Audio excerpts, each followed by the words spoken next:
Saya ke Pak Jesse, Kabak Hukum Setda Kabupaten Gorontalo. Terima kasih. Assalamualaikum warahmatullahi wabarakatuh. Waalaikumsalam warahmatullahi wabarakatuh. Yang saya hormati Forum Demokrasi, Bapak Ibu hadirin yang hadir pada acara ini, baik mewakili unsur serikat pekerja, mantan karyawan dari BPJS, Pak Kadis Nakir, dan kita semua yang hadir di tempat ini. Mungkin kita perlu melihat kenapa sering terjadi sengketa atau masalah-masalah perburuhan gitu ya.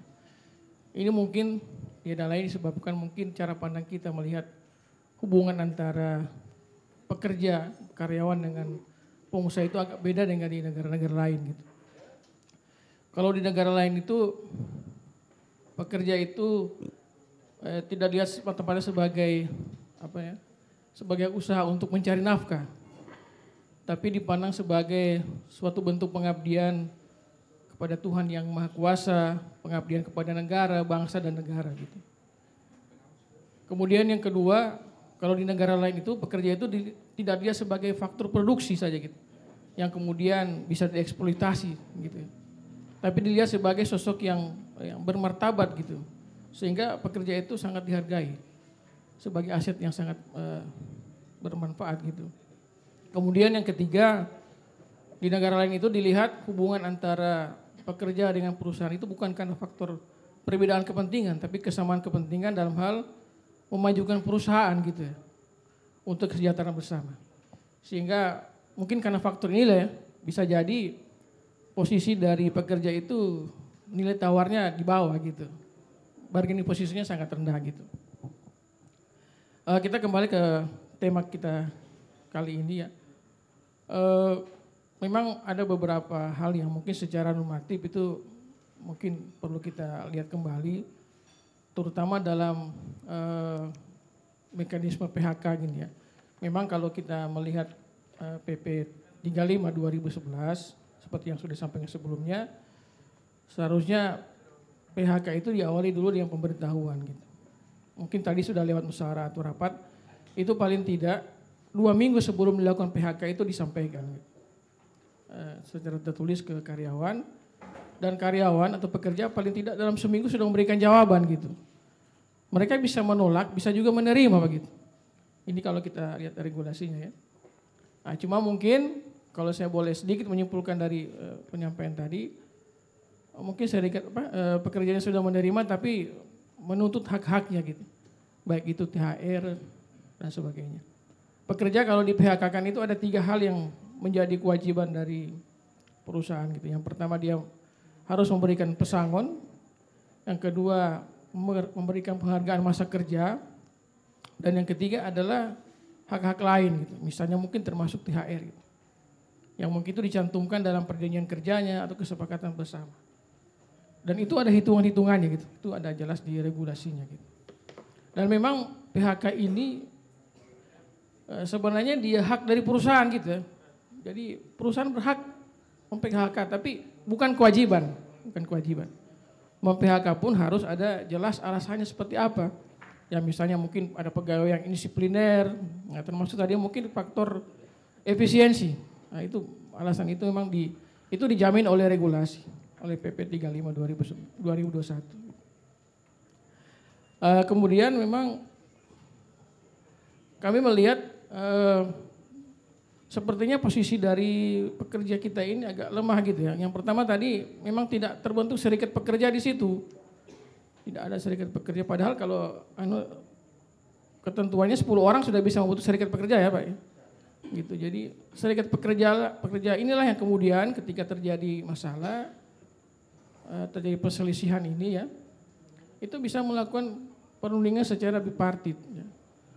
Jadi antara pihak pekerja dan perusahaan ini bertemu membahas hal-hal yang berkaitan dengan mungkin perbedaan kepentingan, perselisihan hak, perbedaan penafsiran terhadap regulasi, perbedaan misalnya dalam hal menuangkan hak kewajiban di perjanjian kerja dan sebagainya gitu. Itu lembaga bipartit lah yang memutuskan itu.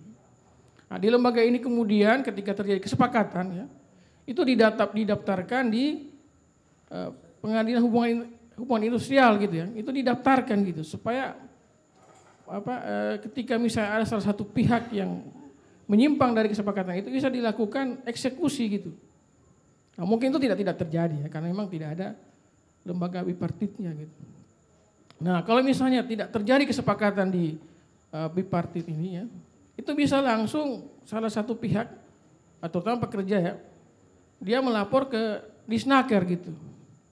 Jadi di sana sudah kita sudah ada istilahnya campur tangan pemerintah di situ melalui lembaga tripartit. Jadi pihak Naker ini melakukan mediasi terhadap antara pihak pekerja dengan perusahaan gitu. Apabila terjadi kesepakatan ini kemudian didaftarkan lagi di pengadilan hubungan industrial gitu. Jadi ketika misalnya juga ada salah satu pihak tidak menepati kesepakatan itu, bisa dilakukan eksekusi gitu. Seperti itu. Kalau misalnya di lembaga tripartit ini tidak ada kesepakatan, mediatornya yang ada di Disnaker ini itu bisa melakukan yang namanya anjuran tertulis ya. Jadi peran mediator di sini ini dia tidak punya kesimpulan tersendiri. Itu berdasarkan kesepakatan dari pihak-pihak. Jadi pendapat dari mediator ini tidak bisa dipaksakan ke kedua belah pihak. Jadi mereka sendiri yang mengambil kesimpulan. Nah, ketika tidak ada kesimpulan, tidak ada kesepakatan, mediator ini mengeluarkan yang namanya anjuran tertulis. Anjuran tertulis ini oleh kedua belah pihak boleh disepakati, boleh ditolak gitu. Nah, apabila tidak terjadi kesepakatan, maju lagi, melangkah lagi ke pengadilan hubungan industrial seperti itu. Jadi boleh jadi di pengadilan hubungan industrial ini dibuktikan, misalnya alasan perusahaan mungkin melakukan PHK itu karena efisiensi. Di pengadilan kan kita bisa mengundang saksi ahli, ya, misalnya membuktikan alasan efisiensi, kita melihat misalnya arus kasnya gitu ya. Mungkin neracanya dan sebagainya berkaitan dengan keuangannya, mungkin bisa dibuktikan di situ. Kalau seperti ini kan tidak seolah-olah pekerja menerima saja alasan itu tanpa bisa dibuktikan secara faktual gitu. Secara mungkin ada hitungan ekonominya gitu ya. Nah, tidak bisa karena memang itu tidak dilakukan seperti itu. Jadi memang agak sulit ini sebenarnya, walaupun memang ya kami mendengar juga dari pihak pekerja sudah melakukan kesepakatan gitu ya. Tapi menurut kami ya kalau misalnya dari kesepakatan itu kemudian ada yang merasa dirugikan kepentingannya, sah-sah saja dia menggugat gitu. Kalau misalnya ada yang dirugikan, kan tidak masalah ketika kita merasa kepentingan kita dirugikan, kemudian kita ingin